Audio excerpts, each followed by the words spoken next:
একদম অনুষ্ঠান বাড়ির মতো ফ্রাইড রাইস কীভাবে আপনারা বাড়িতেই খুব সহজে তৈরি করবেন সেই রেসিপি শেয়ার করব। একেবারেই হবে ঝরঝরে, আর একদম কিন্তু যেরকম অনুষ্ঠান বাড়িতে হয় পারফেক্ট ওই ফ্রাইড রাইস সেভাবেই তৈরি করব।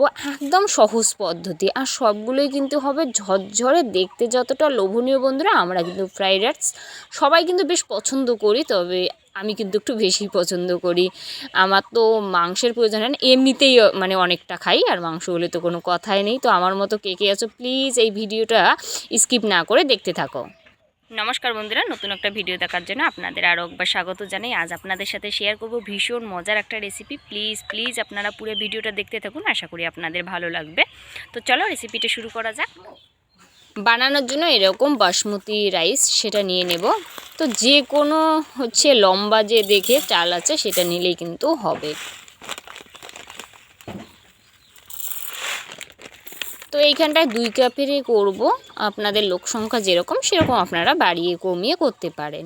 এরপর এটা কিন্তু পরিষ্কার জলে আগে ধুয়ে নেব। যদিও প্যাকেটের চাল, তবে 1-2বার ভালোভাবে একটু এইভাবে কিন্তু পরিষ্কার করে এটা ধুতে লাগবে। চালটাকে ধুয়ে জল দিয়ে রাখবো 1 ঘন্টা এটা। তো বন্ধুরা, 1 ঘন্টা পর দেখুন চালটা অনেকটাই কিন্তু ফুলবে। তো অবশ্যই জলের মধ্যে ভিজিয়ে কিন্তু চালটাকে 1 ঘন্টা রাখতে লাগবে। হাতে কম সময় থাকলে আধ ঘন্টাও রাখতে পারেন। এরপর কড়াইতে জল দিয়ে দিলাম, জলের মধ্যে নুন আর 1 সিপি দিয়ে দিলাম ভিনিগার, দিয়ে জলটাকে ফুটিয়ে এরপর দিয়ে দেব ভেজানো যে 1 ঘন্টা আগে চাল সেটা দিয়ে দিয়ে ভাতটা কিন্তু খুব ভালো করে করতে লাগবে। আর ভাতটা রান্না করার সময় অবশ্যই জলের পরিমাণটা একটু বাড়িয়ে দিতে লাগবে, তবে কিন্তু একেবারেই ঝরঝরে হবে।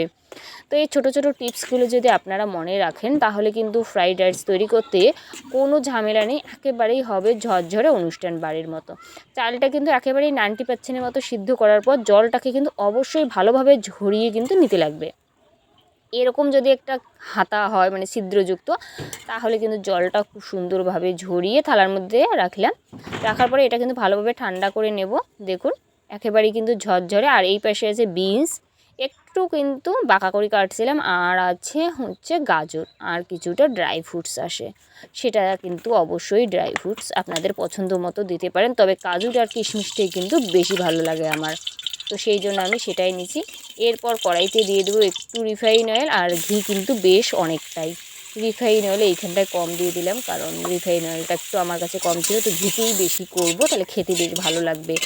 এরপর গাজর দিয়ে, গাজরটা যখন একটুখানি ভাজা ভাজা হবে 5-7 মিনিট আগে গাজর দেওয়ার পরে দিয়ে দেবো বিনস দেওয়ার পরে কিন্তু খুব ভালো করে নাড়িয়ে চাড়িয়ে 5-7 মিনিট পরে দিয়ে দেবো কাজু আর কিশমিশটা দিয়ে খুব ভালো করে এটা কিন্তু নাড়িয়ে নেব, যাতে খুব সুন্দর ভাজা হয়, কিশমিশটা যাতে ফোলে, তবেই কিন্তু বুঝতে পারবেন পারফেক্টভাবে এটা ভাজা কিন্তু কমপ্লিট। আর গাজরটা যাতে কোনো গন্ধ না থাকে, অনেক সময় গাজরের একটা গন্ধ থাকে ফ্রাইড রাইসে, এটা খেতে ভালো লাগে না, তো অবশ্যই ঘিতে ভাজার চেষ্টা করবেন, তাহলে কিন্তু বেশ ভালো লাগবে। এরপর আরও কিন্তু দিয়ে দেবো ঘিতে কিন্তু যদি করা হয় খেতে ভালো লাগে। এরপর দিয়ে দেবো গোটা গরম মশলা, তার মধ্যে আছে ছোটো এলাচ, বড়ো এলাচ, দারচিনি আছে, লবঙ্গ আছে। এটা ফোড়নটা যখন খুব ভালো করে হবে, খুব সুন্দর একটা ফ্লেভার হবে। এরপরে যে ভাতটা আছে সেটা দিয়ে দেবো, আর ভাতটা দেখুন কতটা ঝরঝরে। ভাতটা যদি ঝরঝরে হয় তাহলেই কিন্তু পারফেক্টভাবে এই ফ্রাইড রাইস তৈরি হবে। ভাত দেওয়ার পরেই দিয়ে দিলাম ভাজা যে বিনস, গাজর আর কিশমিশ, কাজু, সেটা দিয়ে খুব ভালো করে নাড়িয়ে নিলাম। এরপরে এই থালাটার মধ্যে অনেকটাই ঘি ছিল, এখন শীতকাল তাই কিন্তু ঘিটা জমাট বাঁধে, পড়তেই চায় না, তো সেই জন্য থালার মধ্যে কিছুটা ভাত নিয়ে ঘিটা নিয়ে নিলাম, স্বাদ মতো একটুখানি নুন দিয়ে নিলাম, আর চিনিটা কিন্তু গুঁড়া করে এইভাবে কিন্তু ফার্স্টে দিয়ে দিলাম 3 চামচ, দিয়ে খুব ভালো করে নাড়িয়ে নিলাম যাতে খুব সুন্দর মেশে। আরও কিন্তু একটুখানি দিয়ে দেবো, মেশানো লাগবে, আর কিন্তু একটু চিনিটা দিলে খুব সুন্দর হবে। আরও দিয়ে দিলাম 2 চামচের মতো। এরপর দিয়ে দেবো একটা কাঁচা লঙ্কা ফাটিয়ে, এটা কিন্তু অপশনাল, নাও দিতে পারেন, আপনারা চাইলে গোলমরিচের গুঁড়া সেটা অ্যাড করতে পারেন। আমার হাতের কাছে ছিল না, সেই জন্য একটা কাঁচা লঙ্কা এইভাবে ফাটিয়ে দিলাম, দিয়ে খুব ভালো করে নাড়িয়ে ঢাকনা দিয়ে 2 মিনিটের মতো রাখবো। একদম হালকা আছে।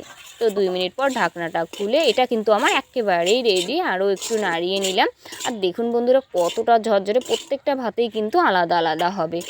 এরকমভাবে একবার বানিয়ে দেখুন, একদম সহজ পদ্ধতি। আপনারা তো দেখলেন কতটা সহজে এই ফ্রাইড রাইস তৈরি হয়, আর খেতে তো বন্ধুরা অসম্ভব সুন্দর। এই অনুষ্ঠান বাড়ির ফ্রাইড রাইস একবার বাড়িতে বানিয়ে দেখুন, এটা দারুণ লাগে। রেসিপিটা যদি আপনাদের ভালো লাগে অবশ্যই লাইক কমেন্ট শেয়ার করে দেবেন।